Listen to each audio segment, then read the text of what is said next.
Hello, this is Bruce. I'm making this morning story. I feel like I need to apologize for making so many of these butterfly, energy butterfly, Pythagorean butterfly, but this one is special.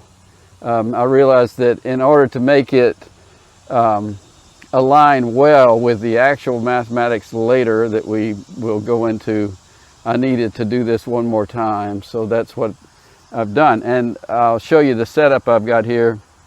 I'm going to be watching a video I made, and I'm going to be superimposing that so that you see it at the same time I do. I'm trying to move up the curve, learning curve on using video. So let's watch this thing together. We'll give it a try and see how it works. So here you see the butterfly main portion. It's a wedge. And that has vertical stripes. It's going to represent the body of the butterfly. And has length of that body is c. We've used that symbol to match the Einstein's equation. And here I'm taking that same thing, one just like it, and cut it down the middle, just to rearrange to show that the area is c squared. So the area of that wedge is c squared. We're just sort of verifying that. Now the next thing we're going to do is take another piece that has horizontal lines. That represents the wings of the butterfly. So we have the body, vertical stripes, the wings, horizontal stripes, and we're going to put them together. Now those two are like the components of the butterfly. But we need to talk about, you see the finished version there too. And the equation for the amount of substance, or the weight if you like, of that is E equals mc squared, where m is like an md, that d stands for density. And that's one of the reasons that I wanted to redo this video, to get that to where it's more aligned with actual mathematics. So the density is the per unit weight. So if we weighed those 2 square inches, that 2 layers of a square inch, then that would be the per unit weight of the butterfly substance. So now we're going to put the butterfly together. Well, no, I'm sorry. What we're going to do is get that density now. So we're going to take a little cut off each one, and each one of those is an inch long, so it's a square inch. So the two together form a square inch of 2 layer square inch. So if we took the weight of that, we're going to just rearrange that now so that it actually looks like squares. So we took each one of those and cut it and rearranged it into a square. So now we put it together. So if we weighed that right there, that 2 layer square inch, that would be the per unit weight of the material in the butterfly. So that's where MD comes from, and that's one of the departures from actual physics.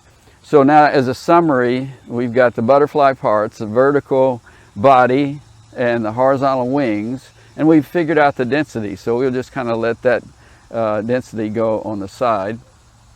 Now that we've figured it out. So this is we're going to put the wings on the butterfly, and we're going to just kind of put those 2 squares together, and we'll forget about them now that we know what purpose they serve, because those aren't part of the butterfly. That's just showing the density part. Now we go to the assembly of it. We have the body, vertical, horizontal, we have the wings. And what we're going to do is an additional step that's just mechanics. We're going to feather the body, the lower portion of the body, so that it looks right when we get this butterfly done. In the actual mathematics, the body of the butterfly will narrow toward the bottom. And in order to make that happen, you've got to give it you've got to feather the bottom of it to make it actually do that with this construction paper. So that's just kind of a technical, just a mechanical thing to make the body look right. So now we're going to put the 2 together, but first, we're going to roll the body up because it is a vertical body. So it's got the same amount of material as the wings, but that material is organized vertically. So there you see it. And we're going to put a little fold in the wings so that they look more like wings. And we're going to put them together, except that, I kind of say, I don't think I can do this in front of the camera. I kind of go offline here where I can be more private with it. Come back in when it's done, and you see I've used a little hairpin, a bobby pin, to put that together. We'll get rid of that later, not in this video, but take that off after we've used some paste here. You see we take a kids paste stick and put some paste on the wings on the bottom of them and put it back together with paste on there, and we use the bobby pin again just to hold it in place while the little paste dries. So there you have it. That's the finished butterfly. And so it's got Einstein's equation as far as the amount of substance in there by weight. It's got half of the materials in the wings, the horizontal wings, going out in every direction. Half of the material is in the inner body. So that represents energy-wise, it represents energy coming up from within and going out in every direction. And the equation for that if we think of that substance in the butterfly as energy, the equation is Einstein's equation, E equals mc squared.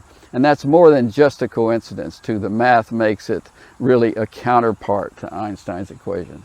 So I hope this was helpful. This time we've got it right. I don't think I'll make many more butterfly videos until later when we're connecting it to math. So thanks so much and have a great day.